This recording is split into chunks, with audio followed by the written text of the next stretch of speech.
Austin, Texas is not for everybody, and there is no denying that. In fact, since we started the channel back in February of 2023, we have been able to help over 40 families make the move out here.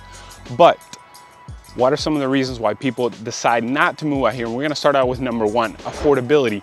There is no denying that since the pandemic, Austin area has become more and more expensive. For example, the median home price in Austin is over $500,000, and then the median home price in the surrounding suburbs, or when we're talking about Austin Metro, including Round Rock, we're talking about over $400,000. That means that we're well above the median home price in the entire country. So there's no denying that home affordability here has become increasingly more difficult, especially for the first-time home buyer pool.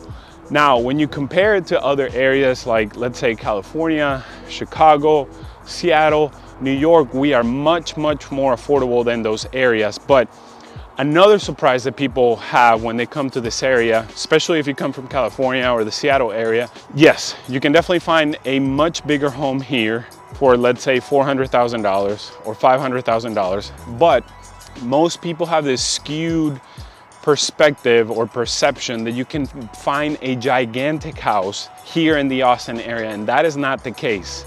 For the most part, although that is changing, Austin has been the most higher priced city in Texas compared to Houston, compared to Dallas, and compared to San Antonio. Now, Dallas, the trends seem like they're catching up and we're actually right about equal, but just make sure that your expectations match reality in the sense that you may not be able to check all the boxes of the home that you want and the amenities that you want around you.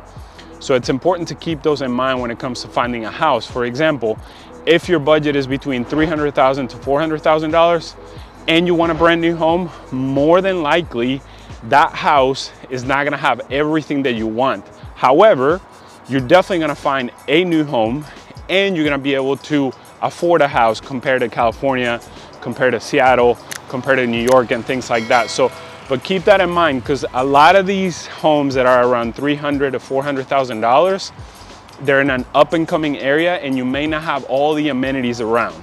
In addition to affordability is the difference between north of Austin and south of Austin. Typically, suburbs like Round Rock, Leander, Georgetown, Pflugerville will have a much higher price tag, not much higher, but typically the price points are higher compared to down south of Austin, where we're talking about Buda, Kyle, San Marcos, Lockhart.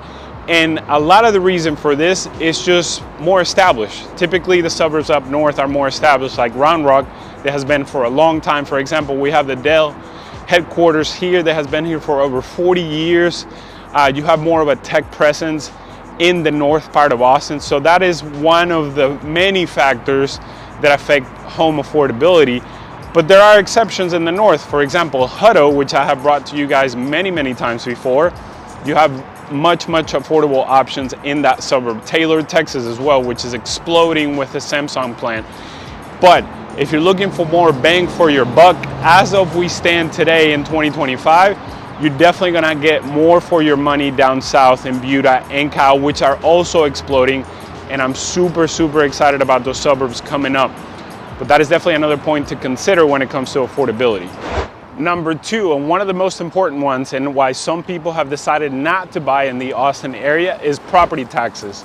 Now, something very important about property taxes, which a lot of people cannot get used to this, and you cannot find any information online about this, is that property tax rates vary per community, meaning it's not per county, it's not per city.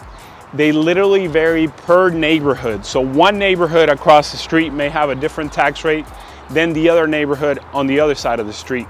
Another thing to keep in mind with that is that the average tax rate in the Austin, Texas areas, and now we're talking about the suburbs, we're not talking about out in rural central Texas area, but we're talking about anywhere from 1.7 all the way up to 2.9%. On average, you're gonna see anywhere between 2 to maybe 2.5%. So that is something to consider when it comes to buying a home in this area. Of course, then you have an argument to make for the fact that we don't have any state income tax, but that is definitely something to keep in mind when it comes to buying a home out here, is that people are surprised how much they're paying in property taxes. Now, another thing to keep in mind is that you have the homestead exemption, which is one of the benefits of living in Texas, is that it caps any increases in your property taxes. If for some reason the county gets a little crazy and they decide to crank up your property taxes, they cannot do it by more than 10% each year. Let's say that we have another COVID where values here went up to about 45 to 50%. Well, with this new law, they cannot go up more than 10%. And actually, I think the state of Texas right now is trying to approve a higher increase, not on the percentage, but they're trying to improve that for you as the homeowner. And then you have other protections when it comes to the homestead. But that is definitely something to keep in mind. Property taxes, much higher here in Texas when it's compared to other parts of the country. In addition, when it comes to the homestead exemption, you have to make sure you file this after you buy your home. This is not something that comes automatically with the purchase of your house, and you have to make sure that your driver's license has changed to the new address that you just bought. So a little extra for you guys, but homestead exemption is a great protection for you guys to make sure that we cap those property tax increases. Number 2, traffic. One of my biggest pet peeves in Austin, and the fact that I've been here for more than 25 years is something that I will still not get used to and will never get used to be honest. But it's just the reality of being in a booming city that is expanding, that it's growing, that it's adding more and more companies to the area, and that is just a reality of it. And then in addition to that, which I think it's contributing to the traffic issue, is construction. There is so much construction everywhere. They're expanding roads here, they're expanding roads there, and that is causing congestion everywhere you go. And now, what's funny though, for perspective's sake, when you talk to any outsider, meaning anybody from out of town, they're like, Julio, this is nothing compared to LA traffic, compared to Seattle traffic, compared to New York traffic. Like, this is nothing. But to us, that have been here for a long time, man, it's not as easy to get around as it used to back in the day. So that is definitely something to keep in mind, is that traffic, for the most part, to go anywhere, especially because we live in Texas and distances are longer, it's gonna be anywhere from 25 minutes to 30 minutes, if not longer, depending where you live in town. Another thing along with the traffic is the toll roads. You know, on top of taxes and other things that you have to pay, you know, it really irritates me sometimes that we have to pay extra just to ride on these roads. And for some reason, in the last few years, we have added more and more toll roads, and there's more to come. Now, one of the benefits of that, if you want to call it a benefit, is that there's typically no traffic in these, but it comes at a cost, right? So you have toll road 45, you have toll road 183, you have 130, just to name a few, and I think that there's more coming. It's one of my biggest pet peeve with this area is that we're adding more and more toll roads, which means that you have to pay in order to get around the city. Of course, there are still free ones, like Mopac, I-35, which you can't catch me on I-35 any time of the day because it is a disaster with the traffic. But that is another thing to keep in mind. If you're somebody that's not gonna commute, then this isn't really an issue. Let's say you're trying to get to the airport really quickly, then it's okay to use it for that one time. But if you're somebody that needs to commute all the time, this may be a consideration to have in mind because it will come at a cost. Next is the weather. If you can't handle the heat, then you're gonna have to get out of the kitchen, as they say. That was so cheesy, but it's true. It gets hot in Texas. It gets hot in Austin, Texas. It gets humid every once in a while. Not as humid as Houston, but it definitely gets humid to where you go outside, you're barely taking a few steps and you start sweating. For example, right now we're in March and it's beautiful in March. It's beautiful usually in October, November. Right now in the mornings it's around 40 degrees, 50 degrees. And then at the peak of the day, which is about right now, we're talking about in the 80s, high 70s, 80s. So beautiful weather. However, it doesn't last long. And most of the time it's hot, it's warm. So if you can't handle the heat, let's say from April, May, all the way out to September, October, when we're talking about 90s, and then at the peak of the summer, July, August, where we get into the triple digits, let's say 102, 105, then this isn't the place for you, because that is the reality of living here. Now, if you're tired of the snow, if you're tired of the cold weather, which a lot of you out here on YouTube that found me here on YouTube, that is one of your major complaints. We're just tired of the cold weather. we're tired of the gray skies. Well, guess what? You won't get that here. So that is definitely something to keep in mind. And remember, if you're tired of that cold weather, all you have to do is reach out and we can help you through the process of moving out here. Now, it does get cold in Austin, Texas. It may not get as cold as Dallas, but it definitely gets cold, especially for us Texans. Especially in the last 4 to 5 years, we've had this weird freeze in the winter. It typically happens at around February, January, February, where the temperature will drop below 20 or in the 20s typically, and we'll get some precipitation. I'm talking like a weatherman now, but we'll get rain, which usually turns into ice or sleet or even snow sometimes. Now, we haven't had an episode like we did back in the pandemic where we actually got snow for an entire week and we lost power, we lost water for a couple of days, but that hasn't happened. But the major thing to keep in mind with the weather here in this area is how moody it is. What do I mean by that? You could come out in the morning, it is sunny in the 70s, 80s, by the midday, maybe in the high 90s, and then all of a sudden the weather will change. You get a rainstorm and then it'll be cold in the 40s. And it typically happens when the seasons are changing, or honestly, at any point. But typically it happens in the fall and the spring, more times than none, and in the winter too. But in the summer, it just stays hot the entire time. So, but that is definitely something to keep in mind. Make sure you bring a jacket, make sure that you bring layers, because the weather will change very, very quickly here in Texas. If you're tired of the cold and the snow, man, this is all you need to know. Look at this. Beautiful day. I picked the best day to come film outside for you guys. On to the next point, that which most people don't talk about, is that we are very car dependent in Texas. We depend on our cars for everything. Anywhere that you have to go, it's 20 to 30 minutes away. And that is just a reality of living here. So if you're a family, for example, I get this from a lot of families that live in New York or New Jersey that are used to all the public transportation around them, which we don't have a lot of. Yes, we have a metro rail. Yes, they're proposing a plan to extend it and make it better. We have buses, but it's not the way it should be, or it's not up to the capability to not have a car. And so keep in mind that if you're a family of 4 or 5, you're gonna need 2 cars typically. Because let's say one person goes to work, the other one stays at home, then how are you gonna get out? How are you gonna get to places? How are you gonna go to the store, the doctor, take the kids to school? So you more than likely you're gonna need 2 cars, or you're gonna be very car dependent to go anywhere, to go to the store, to go to the movies, to go to the gym. You're gonna need your car. The good news is that gas is way, way cheaper here. To give you an example, as I'm talking to you right now, a gallon of gas is $2.50. So I know my California friends out there, you are jealous of that. I'm not jealous of your weather, but you're definitely jealous of that gasoline prices. So that is one of the benefits of, yes, you need a car to go anywhere in Texas, but gases will be much, much cheaper. And then of course that adds to the traffic issue, that adds to the congestion due to construction, but it's just a reality of living here. Now this next one is a little bit of speculation on my end, but I want to share this with you. I think that we're gonna see a little bit more ups and downs when it comes to the real estate market in this area. Let me explain. For the longest time, especially when you talk to more seasoned investors, people that have been buying and selling houses for a long time, way before my time, they said that one of the reasons why they invested in Texas is because the market was so stable. You never saw a swing too high and you never saw a swing too low. It was pretty steady, and that is the reason why they invested in here. Now, of course, I have less experience than they do, but I think that it might be a new reality to where the market here is gonna swing up and down a little bit more than it used to. And what am I basing this claim on?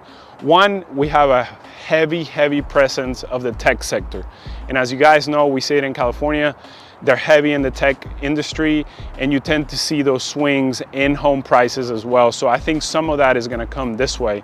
Another thing is that we have such a boom town in this area. So many more developers, commercial, corporations, jobs, you name it, are coming to the area that there's a lot of speculation on their part as well. So all this is speculation, but I think this is definitely something to keep in mind. And why am I bringing this point?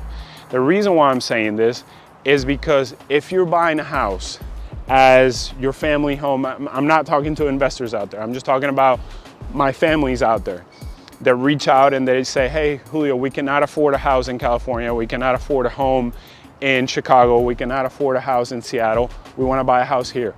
My recommendation is that you stay in the home at least for 5 to 7 years before you sell, if you have to sell. Why? Because then you avoid those heavy ups and those heavy downs. Now, in the last 2 years, we've been pretty stable. We haven't seen any ups and we haven't seen any downs. And I think we're gonna continue to see that this year and the next. Of course, this all depends on what happens to the economy and with the new administration. But if you have to stay here, stay at least 5 to 7 years in the house so that you avoid some of those ups and downs. And I'll give you an example. This family recently, which we just helped them sell a house, they're gonna make a little bit of money, and they bought it in 2022 at the end of 2021, right before the peak. Thankfully, they're gonna come out with a little bit of money, but now they had to move. It was just the reality of their job. Guess what? It was a tech job, and they had to move and they could not rent it. I was recommending them to rent it because we have helped other families that bought and then they decided to leave, and they're doing just fine as landlords. But because, you know, keeping that investment here long term, it just benefits them. So anyways, so we helped them sell. Thankfully, they're gonna make a little bit of money, but that is one example. They sold before the 2-year mark, and they were able to take advantage of some of that uprise, right, in equity.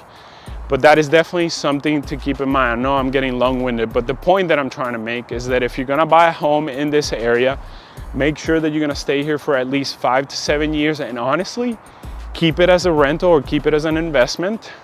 Or if you really have to sell, be in the home for at least 5 to 7 years. So these next two, I'm gonna group them together. Number one is allergies. We are in Central Texas, we're in the hill country, and there is a lot of pollen in this area.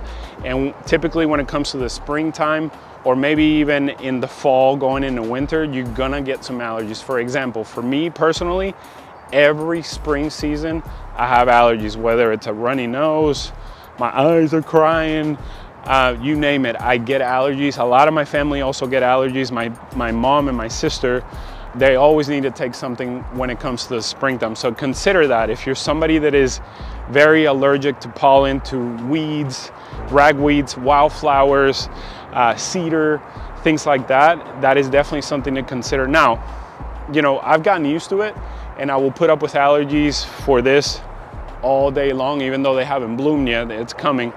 And that is just my personal preference. Some people can't really handle them and they have to move away, but that is definitely something to keep in mind. And then number 1A or 1B, whatever, or 2 is bugs.